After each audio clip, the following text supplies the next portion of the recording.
silent cinema quickly learned to make people laugh.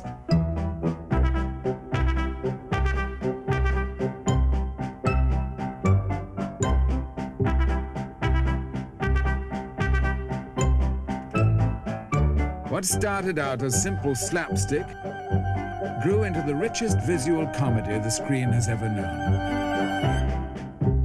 From it emerged four great comedians: Harry Langdon,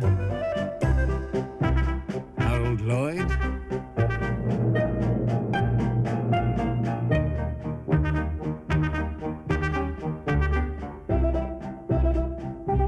Buster Keaton, and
there were two great comedy producers in the silent days, Mack Sennett and Hal Roach.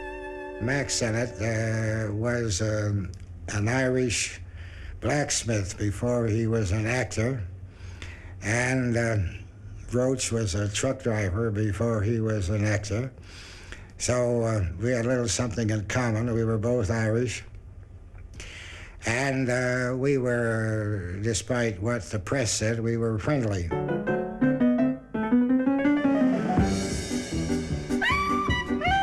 Mack Sennett developed the style of knockabout comedy that's still known by his name.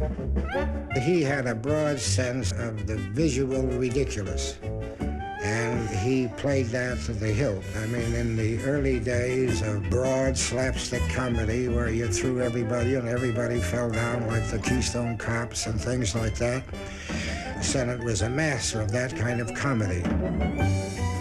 Thanks to machinery like this cyclorama, Sennett's studio came to be called the Fun Factory.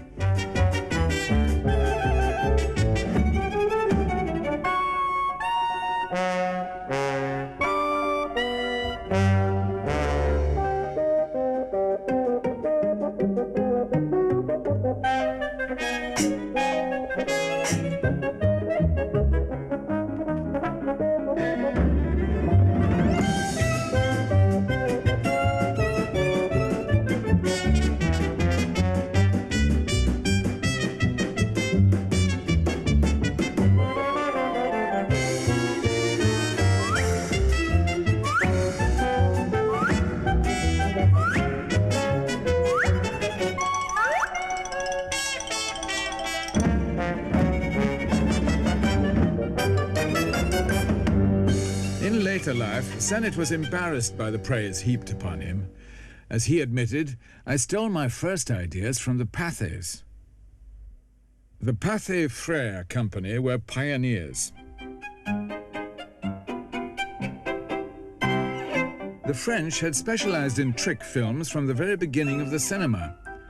They were the advance guard of the art of picture making.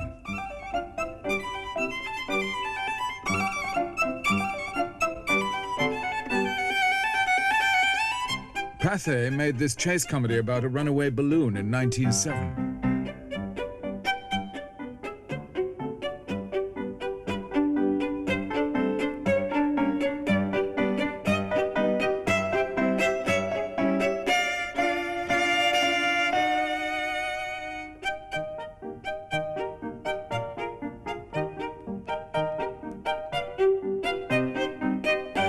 In 1909, Mack Sennett was given the lead by D.W. Griffith in The Curtain Pole, an American version of the French chase films.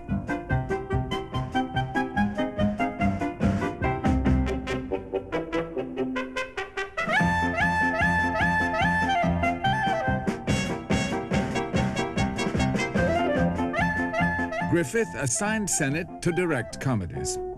He absolutely worshipped Griffith. He'd walk with Griffith about 23 blocks from Griffith's home to the Biograph studio every morning and walk with him back and want to hear the master talk. He'd want to listen to him. Yes, he worshipped him, absolutely worshipped him. Sennett left Griffith to set up his own independent company, Keystone Comedies. He appeared in many of these himself. Based in Los Angeles, he took every advantage the city offered, like this 1914 military parade. Sennett saves money on extras, and on actors too. He plays the director himself.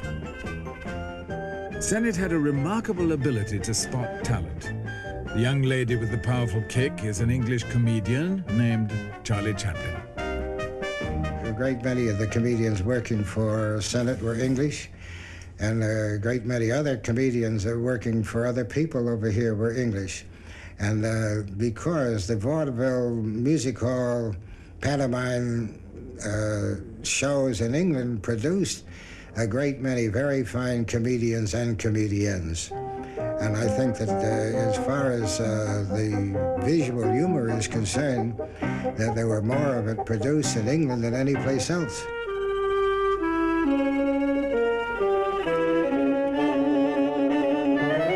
One of those Englishmen was George Harris. They put me through tests and tried sorts of moustaches on me. You always had to have a moustache, you know, with Sennett. And inside of just a few days, I became almost one of the family. When I first got onto the Sennett lot, Mr. Sennett said to me, "I'd like you to go up in the story department."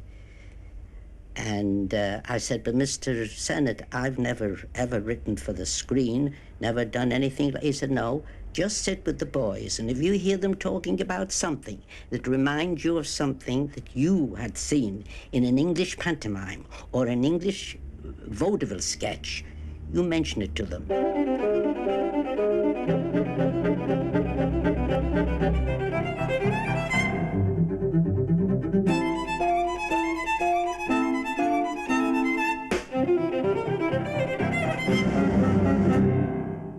We never wrote anything. Everything was spoken. He'd divide us up into twos, and we'd have to get up a story for this comic, or for this comic, or for that kind. We were assigned to various comics, and we had to bring up a story of some kind. Our story was very simple, usually just a clothesline to hang gags on.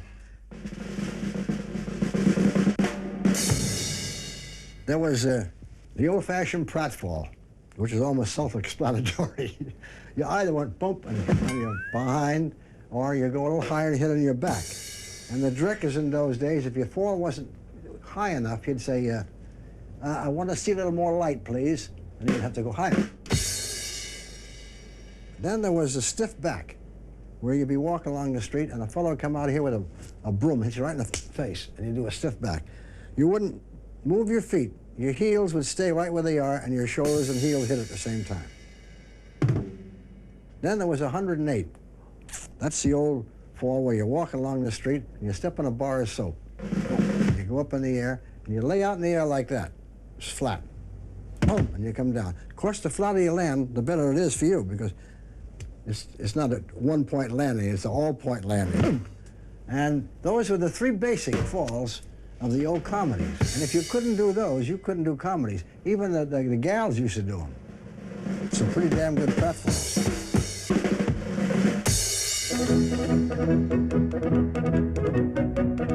Sennett so loved the art of making pictures that he was happy to parody his own methods of production.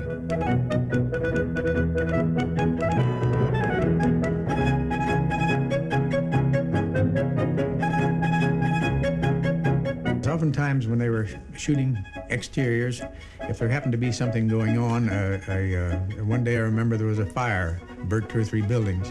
So they rushed the cast of characters over, and later they'd write it into one of their future pictures.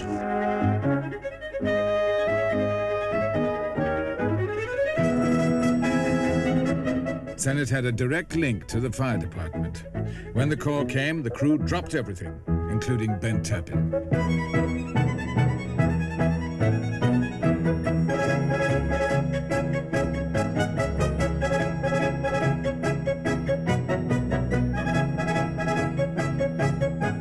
Sennett would shoot any spectacular event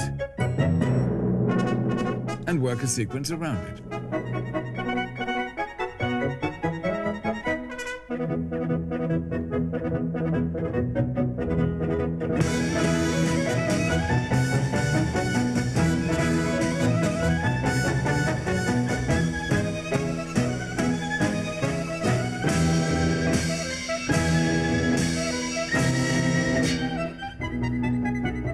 Rex Sennett was simple yet complex. A simple man in which his deeds were simple, but he had the sort of complexity that he needed butlers in full dress suit around him all the time. And he needed to eat with a black tie. And yet he looked ridiculous in the black tie, and so did his butlers look ridiculous in their livery. He had a tremendous library of books. When I finally opened one, the leaves never been opened. They just bought them by the yard. And he had this strange quality of being simple and yet trying to be sophisticated. And he certainly never made it. He never made it into sophistication at all. Sophistication was not the reason audiences loved these films. Here is Charlie Chaplin in his very first film, produced by Sennett in 1913. Chaplin has yet to create his screen character.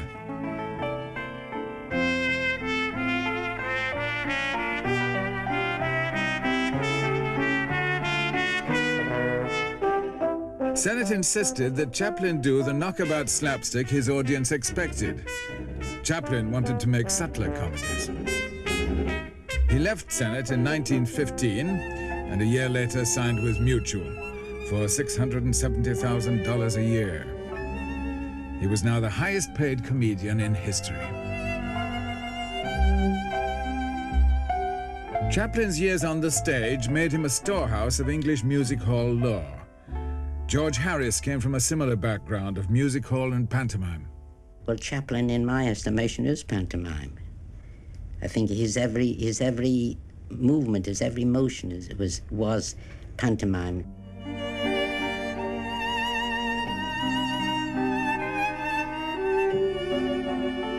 The pantomime itself is really action without words. And after all said and done, remember, Charlie Chaplin made his name and became a world figure without any talkies, just as a silent artist.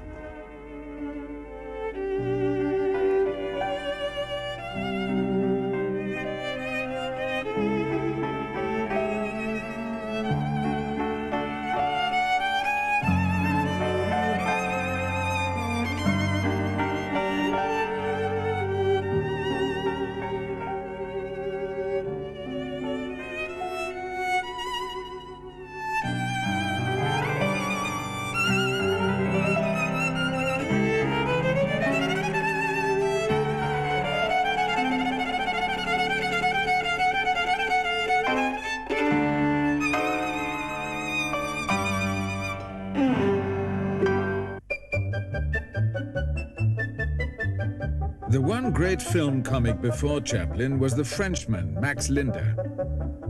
Linder showed how to hold the camera eye with movement alone. Chaplin learned from him and acknowledged his debt. In 1918, they met at the Chaplin studio and Chaplin had it filmed. Linder did Chaplin.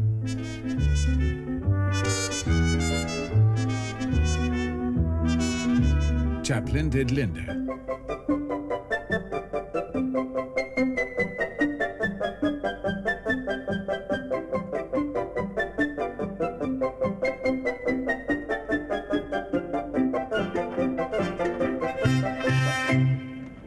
London, 1921. Charlie Chaplin had become the most popular figure in the world. Chaplin, he's really unfathomable. You can't pin him down. His talent was so great and so varied. He could do anything, and if he didn't know how to do something, he wouldn't say that he didn't know how, but don't show up the next day because he could tell you everything about it or do it better than the guy that originated it. man was a great tumbler. He had great control of his body. Strong. Oh, immensely strong. Had the ability to do anything with his feet or hands or head, torso. He could do all these things and do them so well. If you said what when you were watching Chaplin, you were lost. All you could do was just watch him and just try to catch him.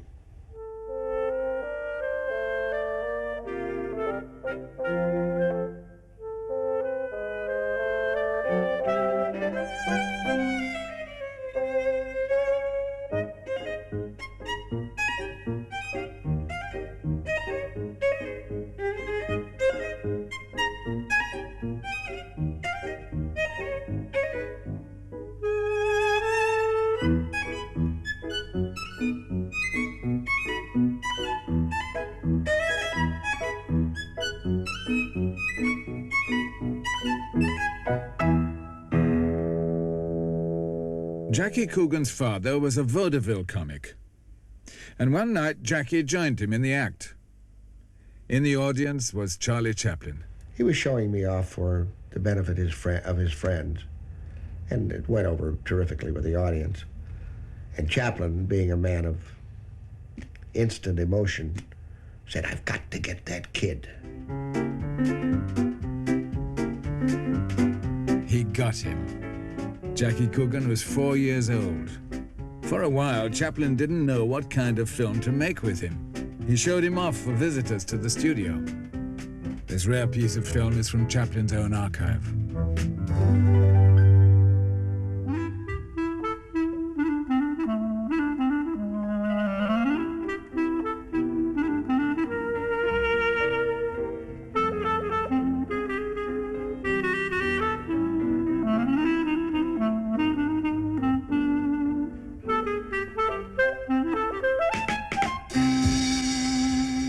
Chaplin saw in Coogan something of himself when young, for he too had been a child performer.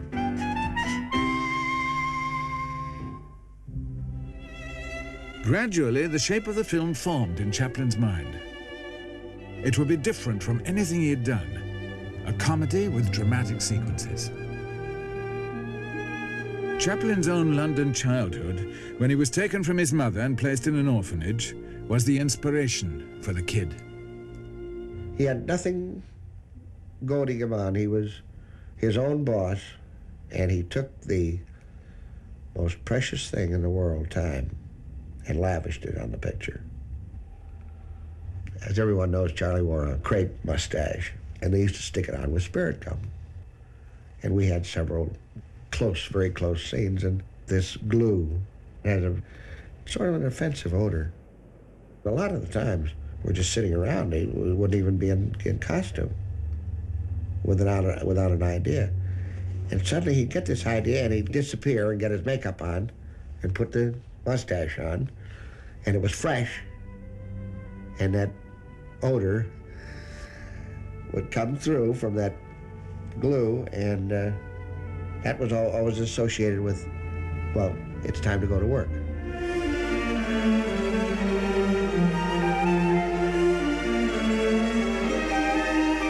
The small boy has been looked after by the tramp since he was a baby.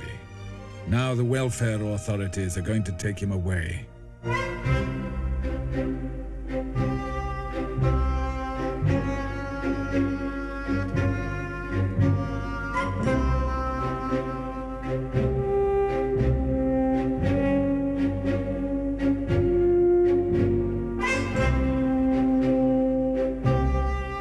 The county health man comes and says, are you the father? And this, that, and the other thing. Well, he's got to go into a hospital.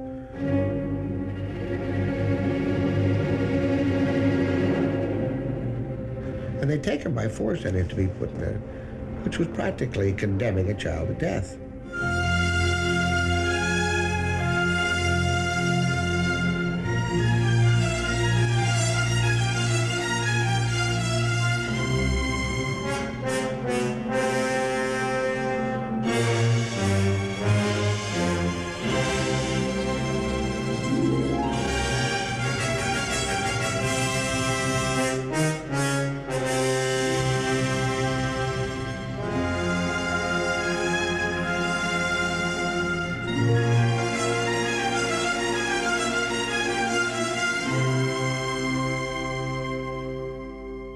And I can remember him explaining to me what he wanted me to do. Then he also explained why he wanted me to do that. And he said, because, Jackie, it's this little boy is being torn from his friend. And as he started to dramatize it, I saw it in my mind's eye. He was a marvelous storyteller, narrator, but he put it on an intensely personal basis,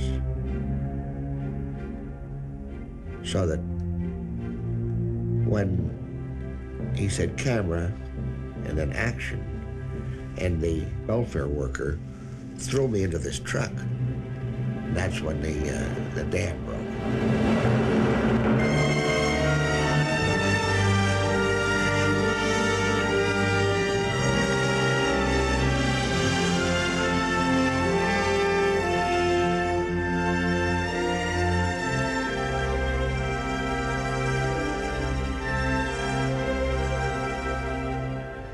Of course, I was really gone, man.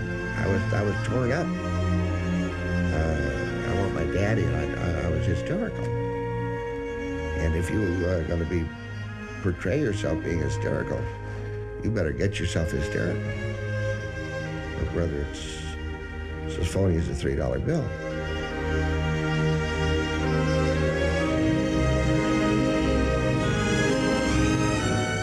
And then he starts out in this Model T Ford to take me to the orphanage hospital, and Chaplin pursues us over the rooftops.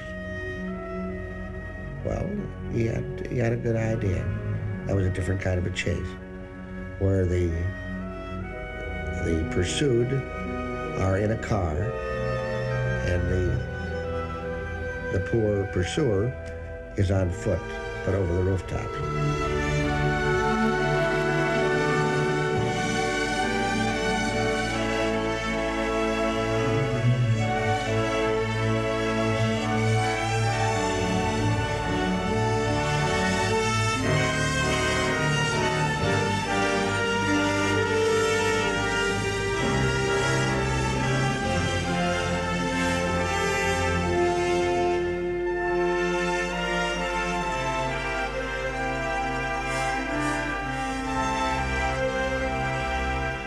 That was where the scene reaches its emotional peak, because we're both crying, real tears. And to see this great clown that people had always seen, as a mischievous tramp, really crying was a real shocker to most people. But he couldn't leave them there.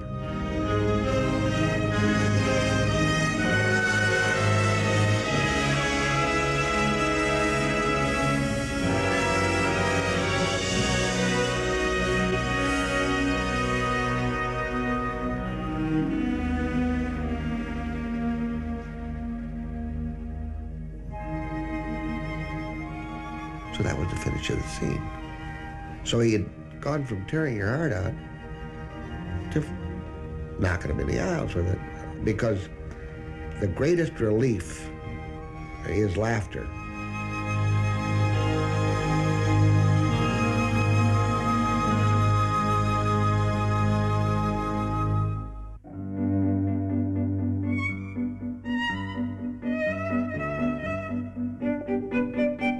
It is taking nothing from such great clowns as Harold Lloyd to say that Chaplin laid the foundation on which they built their success. With the feature-length comedy, he gave them fresh scope to display their genius.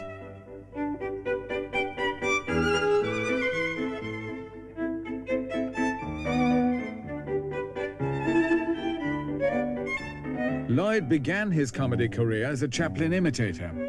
But once he found his character, he became the one comic who seriously rivaled Chaplin at the box office.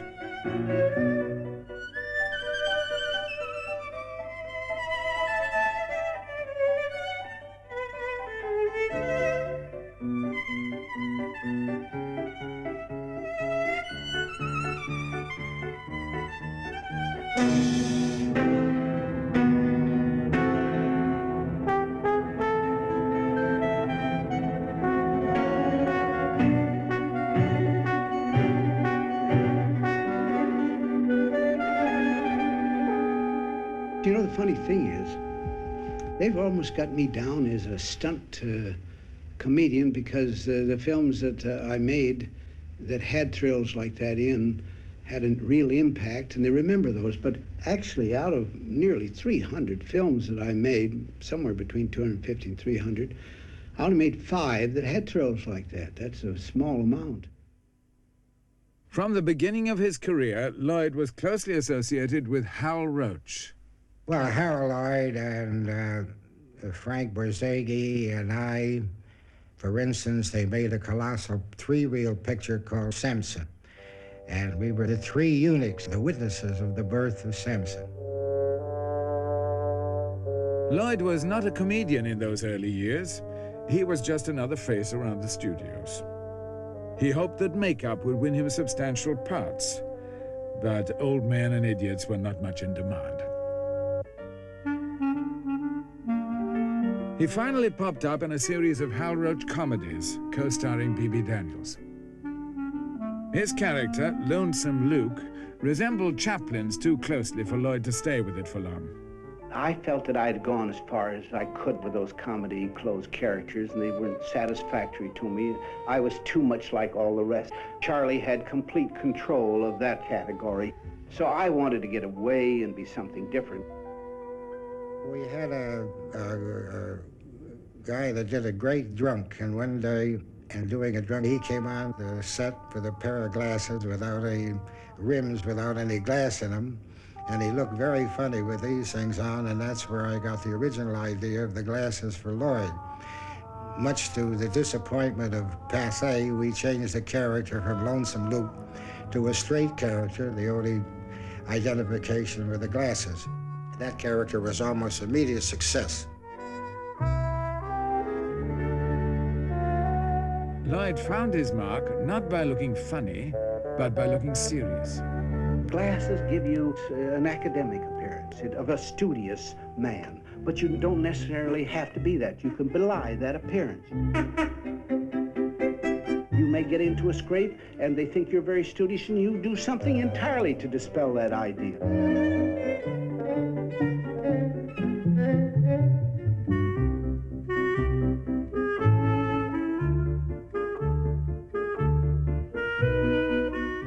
Well, you become a funny character because you're not doing what they expect you to do. You get into a situation, you don't act as the normal person acts.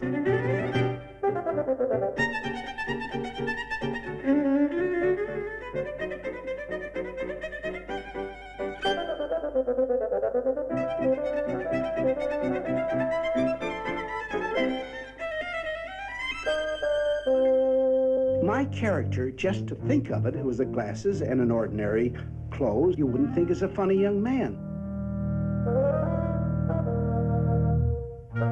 But you see one picture after another, and finally he becomes a very funny character to you.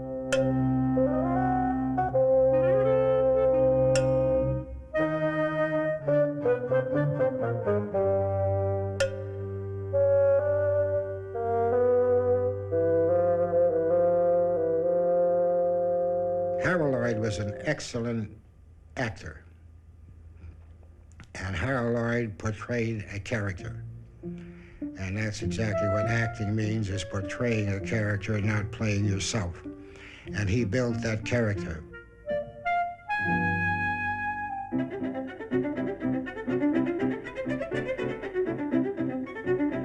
When he ran, it looked like he was running as fast as he could. When he did anything, it looked like he was doing it with great enthusiasm.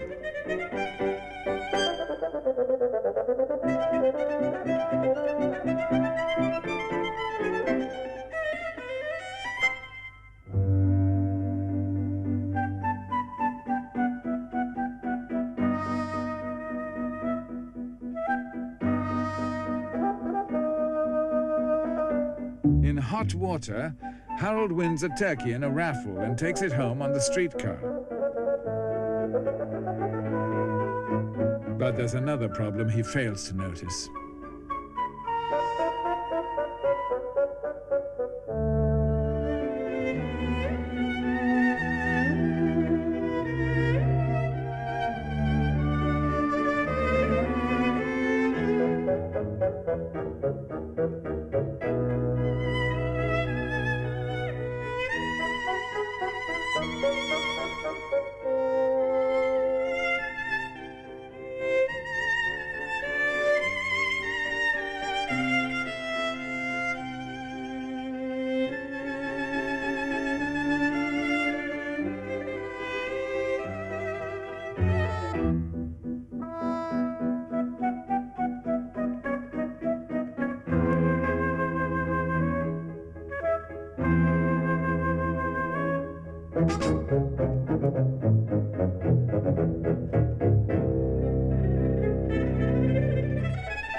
Buster Keaton approached his comedy with deep solemnity.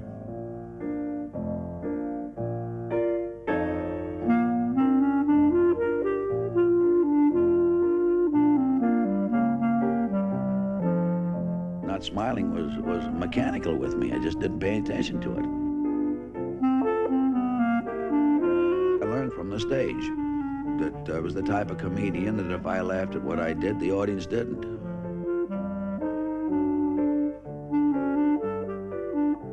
So I just automatically got to that stage where the more seriously I took my work, the better laughs I got.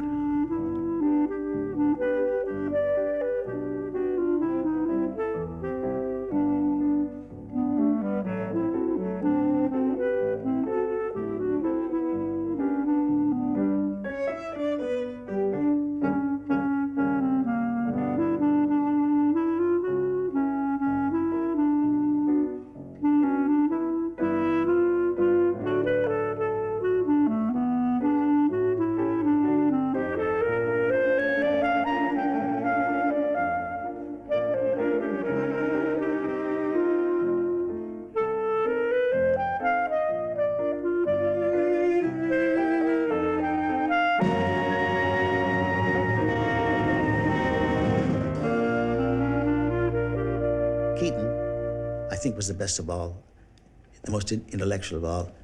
He was a stoic. He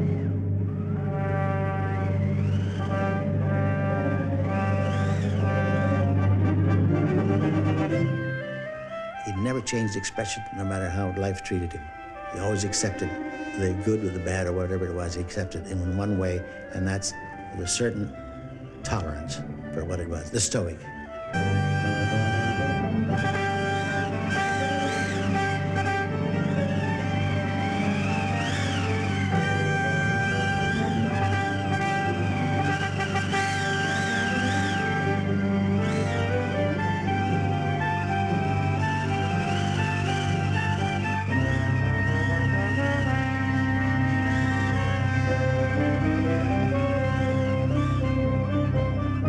Keaton always joked that a cyclone was raging when he was born in Kansas.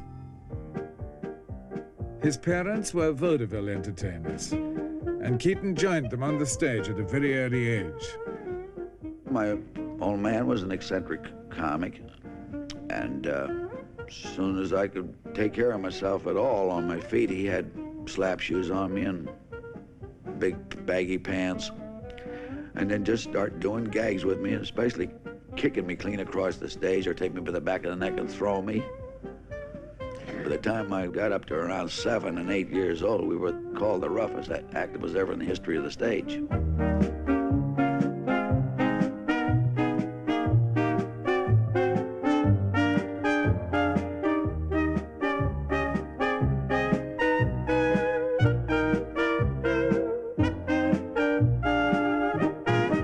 To my knowledge, Buster Keaton never had a double. I've heard a couple of fellas say they doubled him, but I have never seen this happen. This man was a very clever acrobat.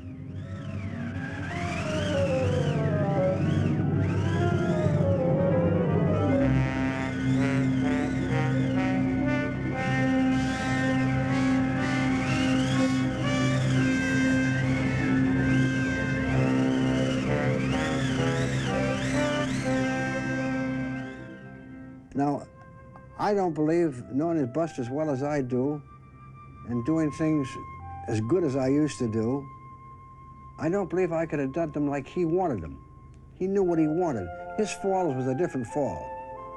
He just didn't slip and fall down. He'd do a lot of things before he fell down, you know, and he's built into it. And that's the way Buster was. And you can't double a guy like that doing those things.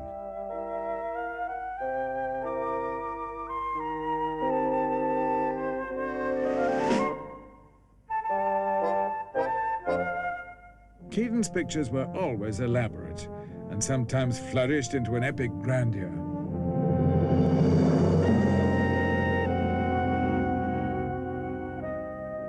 His most spectacular picture was The General, a Civil War story in which he plays a locomotive engineer. When his beloved engine is stolen by northern raiders, he sets off in relentless pursuit. The leading lady was Marion Mack. He was used to production and understood production.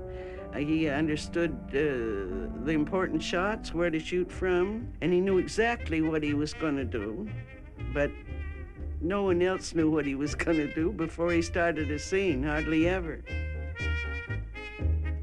Keaton is now caught up with the enemy, and he decides to open fire on them.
We went out on location, and I had planned to make some scenes later on, some close-ups. My hair was perfect and everything.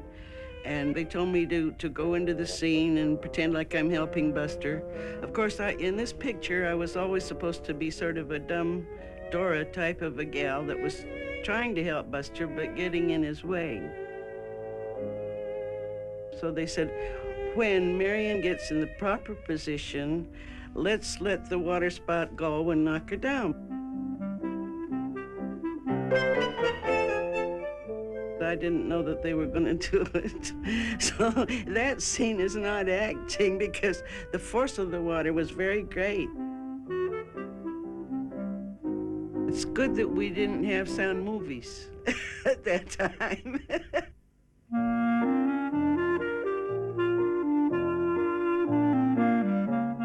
Buster Keaton planned his gags with the absolute precision of an engineer, for he was not only a great comic, but a great comedy director.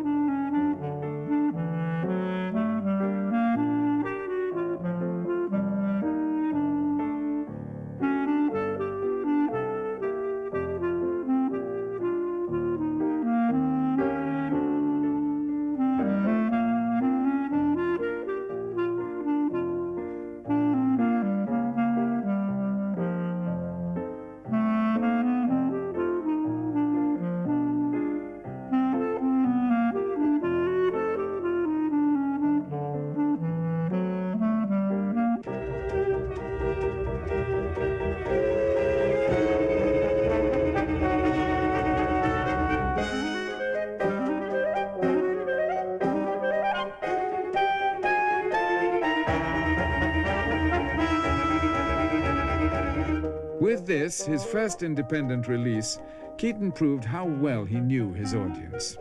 I always wanted an audience to outguess me. And then I double-cross them.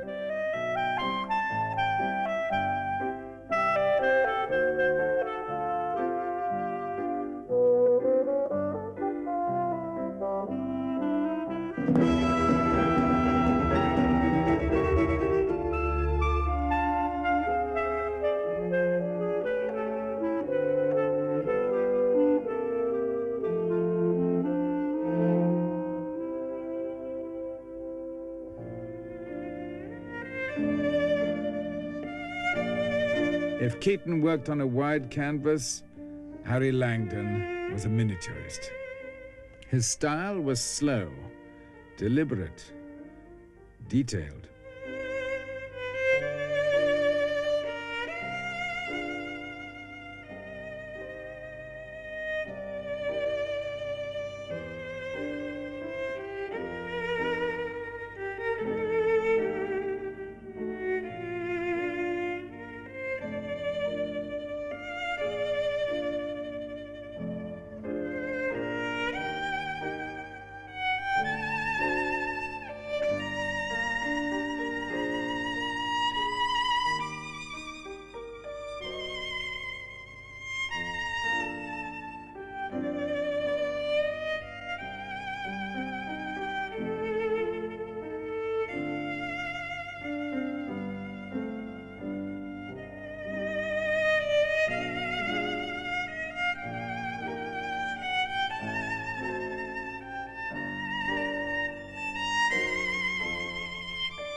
Harry Langdon did not invent his character. We invented it. When I say we, Arthur Ripley and I invented it. Because Mr. Sennett had seen his act with his wife on vaudeville and had photographed it and liked this little man. And he was a very slow pantomime actor. And then he brought him to the studio and turned him loose with all the comics, and all the Mack Sennett comics just ran faster than anybody, leaped higher, and had bigger pratfalls than anybody else. And here was this childlike character that took him 5 minutes to wink, trying to make good in that, and nobody wanted him. But Sennett kept saying, "You guys don't know what he's got. He's got something, that guy." See, so it became our turn, Ripley and I's turn, to look at the film and see if we could do anything with it. And we saw it, and we just agreed with everybody else. Just a small little full-time comedian.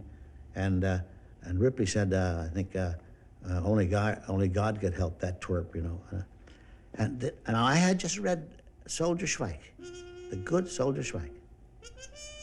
And the connection between the two was immediate.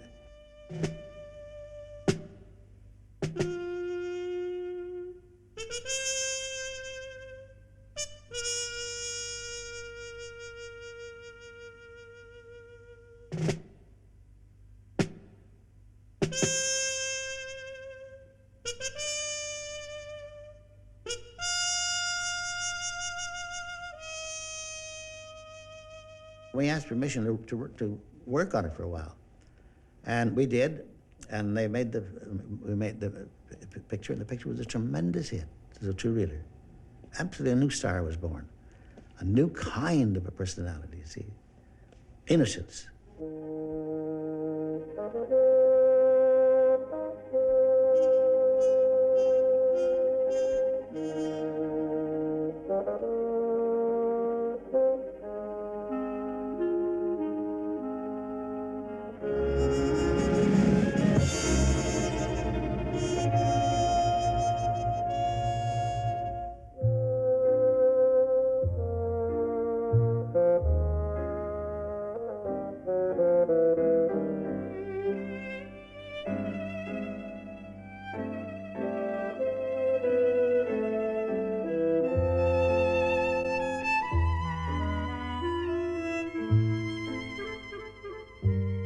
I went with him as gag man and finally became his director. And the first picture I directed for him was A Strong Man, which I thought was very good and had everything that Langdon could do and do right.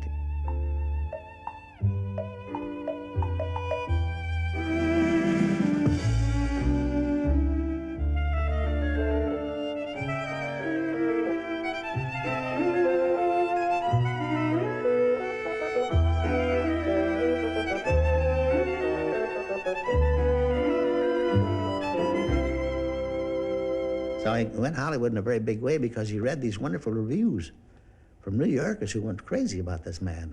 And he just went, poor little man couldn't handle it, just couldn't handle it. But then he directed himself. Now, his one idea was to equal or supersede Chaplin in Chaplin's own material. In Three's a Crowd, Langdon tried to echo the pathos of The Kid.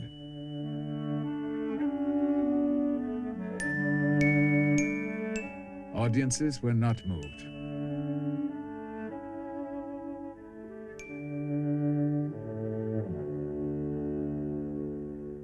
I didn't see him for years after that, but next time I saw him, I knew he was working on stage. I peeped in on the stage, and there he was redoing a famous gag that we had in the Strongman of carrying a woman up on his lap, up the stairs one at a time backwards. And the director was yelling to him, "Faster, faster, Harry, faster, for God's sakes, faster." And faster was not the thing to say to Langdon. Slower, yes, but not faster.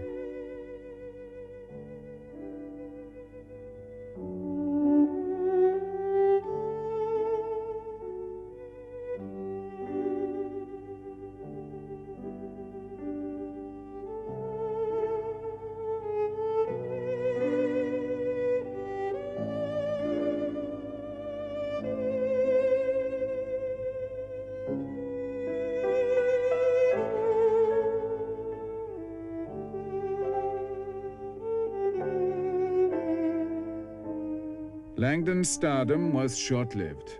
Although he kept working, he was quickly forgotten.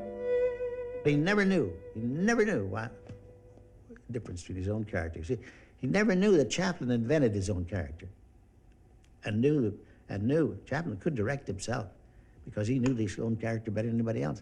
But Langdon did not invent his own character. It was invented for him. And that he never understood. And it was a tragedy. Comedy always was a serious business. The silent comics did their best to adapt to talkies. But sound had little use for pantomime. The heyday of visual comedy was over.